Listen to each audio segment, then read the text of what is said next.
नमस्कार, मैं doctor Ambuj Kumar, consultant neurosurgeon and neuro intervention, Jaiprabha Medanta hospital, Patna. आज मैं बात करूंगा role of neuro intervention in stroke. सबसे पहले स्ट्रोक होता क्या है? स्ट्रोक या सेरेब्रोवैस्कुलर एक्सीडेंट दो टाइप्स के होते हैं। पहला होता है हेमरेजिक स्ट्रोक, जिसके अंदर ब्रेन के किसी वेसल में, किसी आर्टरी में रप्चर होता है और ब्रेन में ब्लीडिंग होती है, ये हेमरेजिक स्ट्रोक होता है। दूसरा होता है इस्केमिक स्ट्रोक, जिसमें ब्रेन के एक पर्टिकुलर हिस्से की ब्लड सप्लाई हैम्पर हो जाती है because of blockade in any major artery of the brain के किसी इम्पॉर्टेंट ब्लड वेसल में ब्लॉक हो जाता है और उस पार्ट की ब्लड सप्लाई धीरे धीरे करके हैम्पर होने लगती है और ब्रेन का वो पार्ट डैमेज होने लगता है। तो ये जो इस्केमिक स्ट्रोक होता है ये ज़्यादा कॉमन होता है। 80% of the stroke cases are ischaemic stroke. अगर इसके लक्षण के बारे में बात करें तो स्ट्रोक के पेशेंट एक तरफ के वीकनेस के साथ, एक तरफ के हाथ या पैर के वीकनेस के साथ प्रेजेंट कर सकते हैं, sudden onset loss of consciousness के साथ प्रेजेंट कर सकते हैं, चेहरे में टेढ़ापन आ सकता है, बोलने में लड़खड़ाहट हो सकती है। ये सब सामान्य तौर पे देखे जाने वाले लक्षण हैं स्ट्रोक के पेशेंट्स में।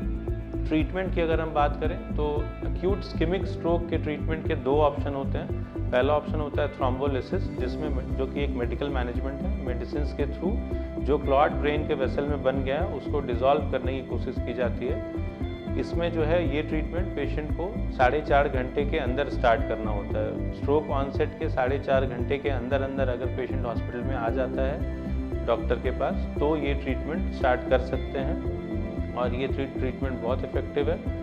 बट अगर 4.5 घंटे के अंदर पेशेंट नहीं आ पाता है तो ये ट्रीटमेंट फिजिबल नहीं है, ये ट्रीटमेंट ऑप्शन पेशेंट के पास नहीं होता है।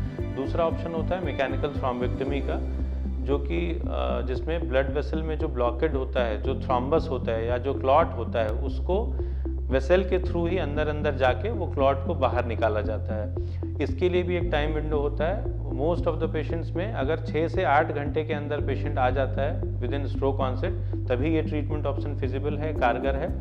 अदरवाइज ये ऑप्शन भी फिजिबल नहीं हो पाता है। कुछ केसेस में 12-14 घंटे तक भी ये ऑप्शन हो सकता है, लेकिन ओनली इन लिमिटेड केसेस। ज़्यादातर केसेस में पेशेंट को 6 से 8 घंटे के अंदर हॉस्पिटल में आना चाहिए। इसमें हम क्या करते हैं, जैसे हार्ट के डॉक्टर्स एंजियोग्राफी, एंजियोप्लास्टी करते हैं कैथेटर्स के थ्रू, पंक्चर के थ्रू, वैसे ही पैर के नस में एक नीडल से पंक्चर करते हैं और उसी स्मॉल होल से स्मॉल कैथेटर्स को लेके जाते हैं ब्रेन तक।